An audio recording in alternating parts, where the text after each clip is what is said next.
आप देख रहे हैं न्यूज इनसाइडर के साथ प्रोग्राम स्पेशल रिपोर्ट, जिसमें दिन भर की अहम खबरें पहुंचाएंगे आप तक। महाराष्ट्र में बड़ा सियासी झटका, उद्धव ठाकरे को बड़ा नुकसान। 6 एमपीज आज शिंदे कैंप में हो सकते हैं शामिल, बगावत करने की खबरें तेज। एलओपी सुनील शर्मा का नेशनल कॉन्फ्रेंस हुकूमत पर बड़ा हमला, कहा आउटसोर्सिंग और बैकडोर अपॉइंटमेंट्स को जायज बनाया जा रहा, सरकारी नौकरियां मेरिट पर मिलनी चाहिए, आउटसोर्सिंग से नौजवानों का हक मारा जा रहा। राम मंदिर डोनेशन स्कैम में बड़ा खुलासा, एसआईटी की जांच मुकम्मल, 150 लोग शक के दायरे में, करोड़ों की रिकवरी और सीईओ अपॉइंटमेंट पर गौर।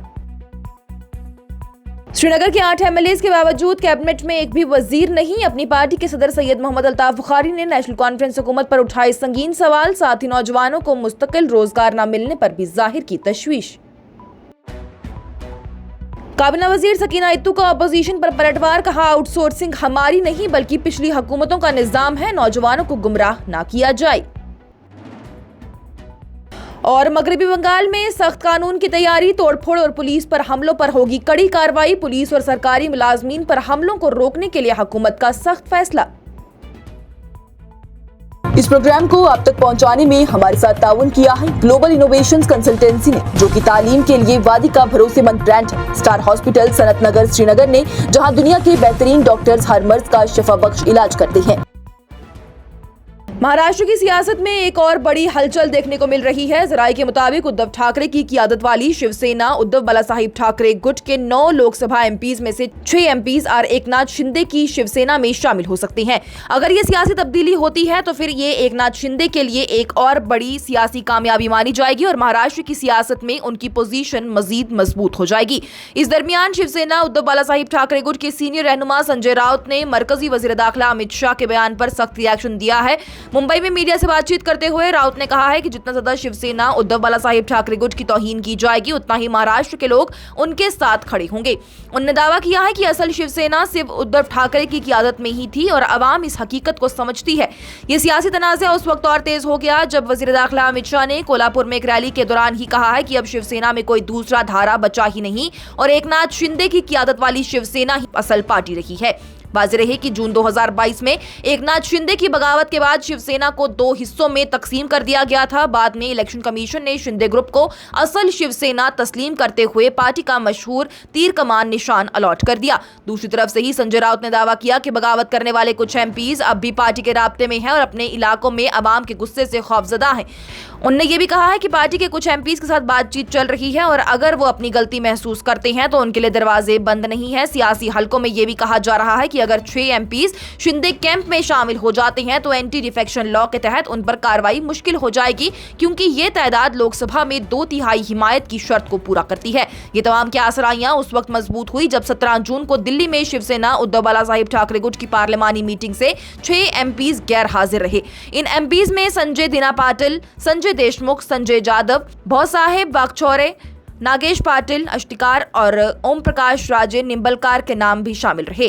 वहीं अब इन सब की नजरें इस बात पर चल रही हैं कि आज महाराष्ट्र की सियासत में क्या नया मोड़ सामने आता है।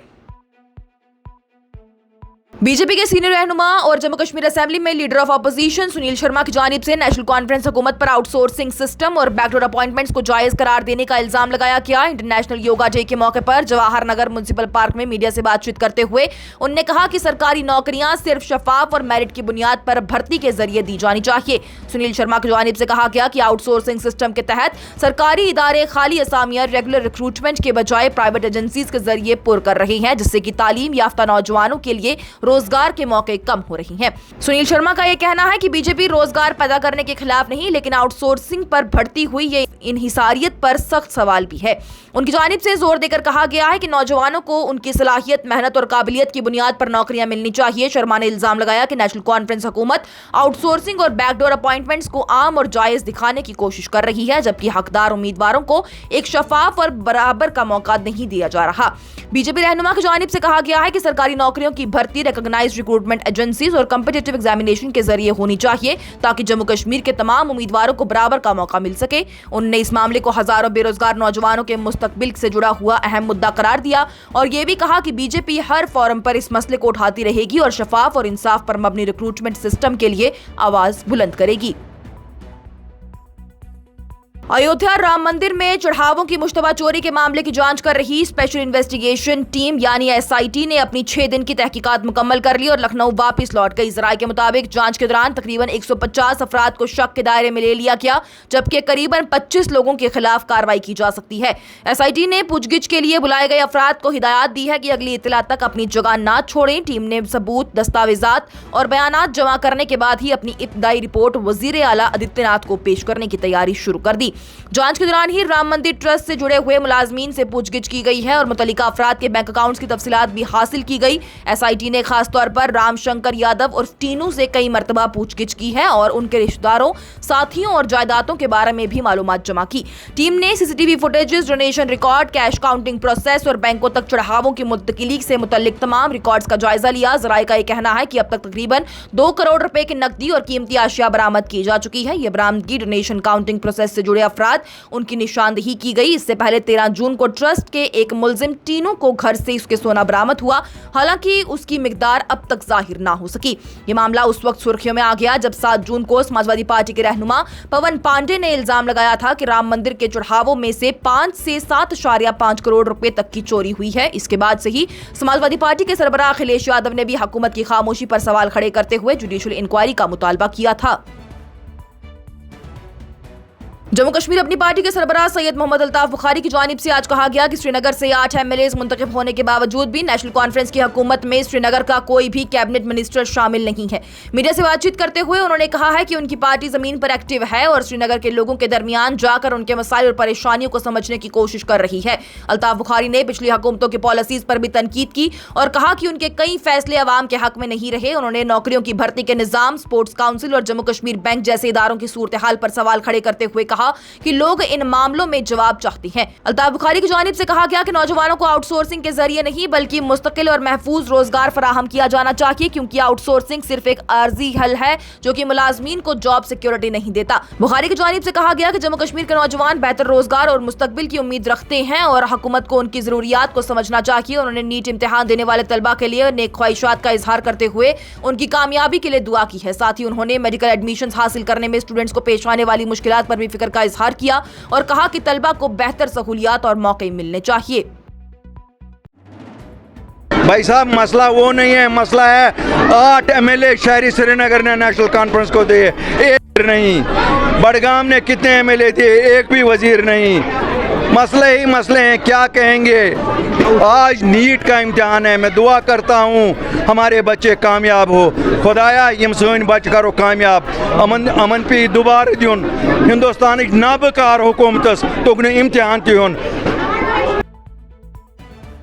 जम्मू कश्मीर की काबीना वजीर सकीना इत्तू की जानिब से आउटसोर्सिंग के मामले पर तनकीद करने वाली अपोजिशन जमातों को सख्त जवाब दिया गया। श्रीनगर के SKICC में इंटरनेशनल योगा डे की तकरीब के दौरान मीडिया से बातचीत करते हुए उन्होंने कहा कि मौजूदा हुकूमत ने आउटसोर्सिंग का निजाम शुरू नहीं किया, बल्कि ये पिछली हुकूमतों का दिया हुआ सिस्टम है।